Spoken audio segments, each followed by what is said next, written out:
ការពីព្រេងនាយមានមនុស្សម្នាក់ឈ្មោះគង់មានប្រពន្ធពីរនាក់ឈ្មោះនាងអាំមួយឈ្មោះនាងគុំថ្ងៃមួយអ្នកគង់នាំប្រពន្ធទាំងពីរនាក់ទៅសួរបងប្អូននៅស្រុកឆ្ងាយតាមផ្លូវទៅស្រុកនោះមានខ្លាសាហាវអ្នកគង់បណ្ដាប្រពន្ធទាំងពីរនាក់ទៅដល់ព្រែកធំមួយចិត្តស្រុកគេព្រៃនោះតែមានខ្លាចេញខំមនុស្សក្របីគោស៊ីតែរឿយលុះអ្នកគង់ទៅដល់កន្លែងនោះខ្លាកាស្ទូដេញស្រ័យសន្ធប់ពីចម្ងាយមកអ្នកគង់រត់ចូលរោងឈើរៀកនោមព្រោះភ័យណាស់ញ័រដៃញ័រជើងនាងអាំនិងអ្នកគង់ខំព្រួតគ្នាវាខ្លានោះស្លាប់ទៅឯអ្នកគង់ឃើញប្រពន្ធវាខ្លាស្លាប់ហើយបានស្ទុះម្នីម្នាញចិនពីរោងឈើមកយកដំបងវាខ្លាស្លាប់ស្រាប់នោះថែមទៀតប្រពន្ធទាំងពីរបន្ទោប្តីថាខ្លាគេវាយ៉ាងងាប់ហើយធ្វើជាមកវាថែមទៀតប្រអីកំសាក់ញីដូច្នេះ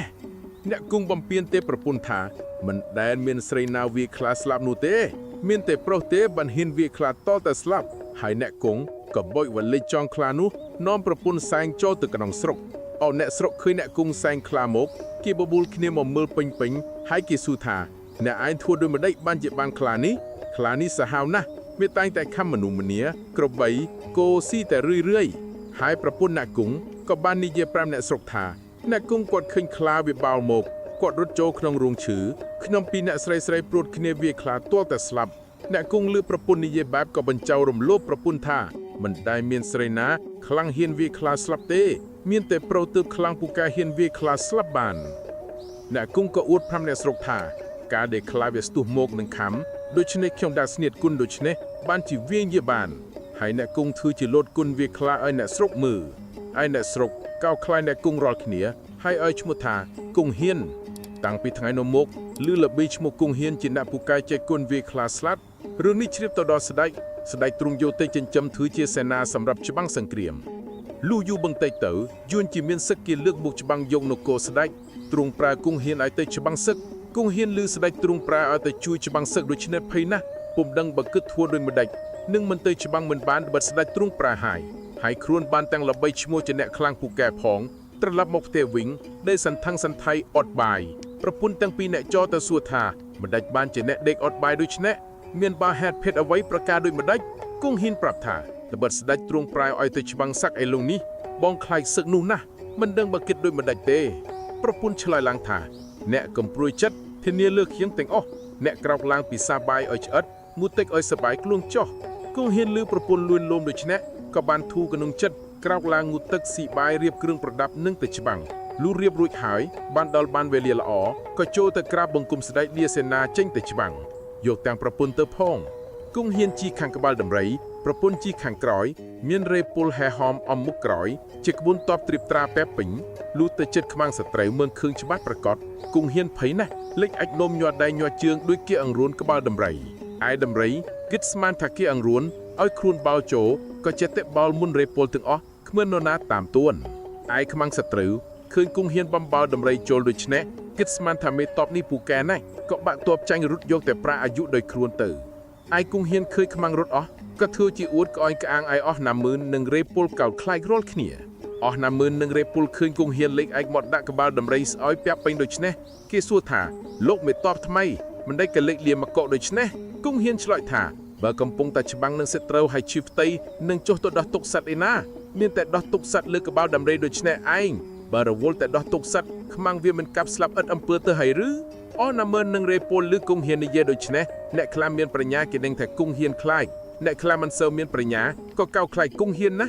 ឯគង់ហ៊ានបានឆ្និតតបត្រឡប់ចូលមកក្នុងនគរវិញហើយចូលទៅក្រាបថ្វាយបង្គំស្ដេច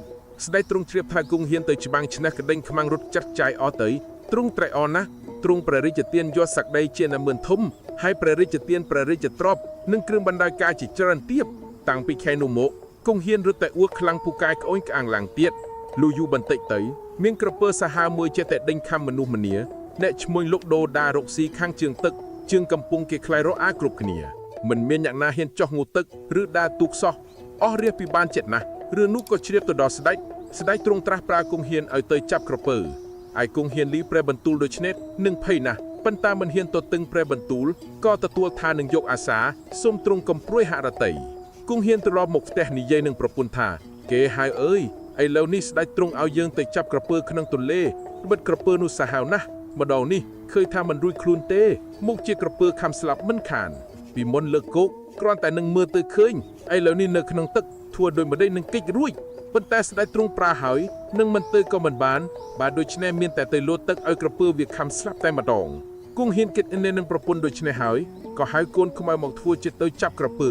អស់មនុស្សម្នីមហាជនឮថាគង់ហ៊ានទៅចាប់ក្រពើក៏បបួលគ្នាមកមើលពេញលូគង់ហ៊ានទៅដល់កំពង់ទឹកបានឃើញក្រពើហាលមកប្របច្រាំងត្រង់ទីដែលមានដើមឈើពីរដើមដុះជិតគ្នាមានប្រកាប់ឈើក៏ត្រង់ទីដើមឈើនោះក៏ស្ទុះលោតចុះទៅក្នុងទឹកត្រង់ទីនោះដោយគិតថាលោតទៅឲ្យក្រពើវាខំឲ្យស្លាប់តែម្ដងប៉ុន្តែក្រពើវាលឺសូរសន្ធឹកគង់ហ៊ានលោតចុះក៏ភ្ញាក់ព្រឺតព្រឹងលោតឡើងដូចជាគេប្រហោះកង់ប្រកាប់ឈើជាប់កណ្ដាលខ្លួនរលទៅមុខក៏មិនរួចត្រោយមកក្រោយក៏មិនរួចគង់ហ៊ានមុជទៅក្នុងទឹកងើបឡើងឃើញក្រពើជាប់នឹងដើមឈើដូច្នេះក៏ស្រែកបង្គាប់ឲ្យកូនខ្មៅឲ្យយកលំពាំងមកចាក់កាប់ក្រពើនោះស្លាប់ទៅហើយនៅមើលទាំងប៉ុន្មានគេគិតស្មានថាគង់ហ៊ានចាប់ក្រពើបោះមកឲ្យជាប់នឹងដើមឈើក៏កោតខ្លាចគង់ហ៊ានក្រៃពេកគង់ហ៊ានឃើញក្រពើស្លាប់ដូច្នេះក៏រឹតតែក្អោងក្អាងអួតខ្លាំងពូកែឡើងទៀតហើយចូលទៅក្រាបទូលស្ដេចថាខ្លួនបានចាប់ក្រពើចោលឡើងមកលើគោកស្ដេចទ្រង់សពព្រះរាជហឫទ័យប្រោព្រះរាជទានយศសក្តីឲ្យគង់ហ៊ានឡើងជាធំលើសពីមុនទៀតព្រះរាជទានទាំងអំណាចនិងរង្វាន់ជាច្រើនទៀតអរគុណដែលបានចំណាយពេលមើលរឿងកំពូលមនុស្សគង់ហ៊ានមួយនេះកុំភ្លេចចុច like និង subscribe ដើម្បីមិនឲ្យខកខានវីដេអូបន្តទៀត